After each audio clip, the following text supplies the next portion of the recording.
सोमनाथ सूर्यवंशी मृत्यू प्रकरणी 4 पोलीस निलंबित, 1 पोलीस अधिकाऱ्यासह 3 पोलीस कर्मचाऱ्यांचं निलंबन।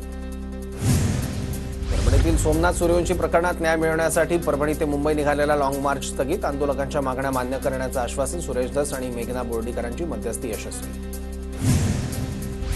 आरक्षणासह विविध मागण्यांसाठी मनोज जरांगे आक्रमक, 15 तारखेपासून राज्यात साखळी उपोषणाचा जरांगेंकडून इशारा। अहिल्यानगरात प्राचार्यांकडून विद्यार्थ्यांवर अनैसर्गिक लैंगिक अत्याचार, नगर शहरातील केडगावातला प्रकार।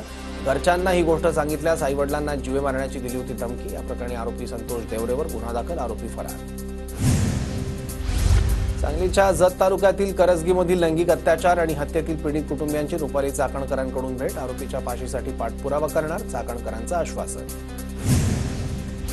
भोरचे आमदार शंकर मांडेकरांकडून पुणे पर्यटन विभागाच्या अधिकाऱ्यांसोबत बैठक। मतदारसंघातील राजगड, भोर, पानशेत, मुळशी भागातील ऐतिहासिक ठिकाणांचा पर्यटन विकास होण्याच्या दृष्टीने चर्चा।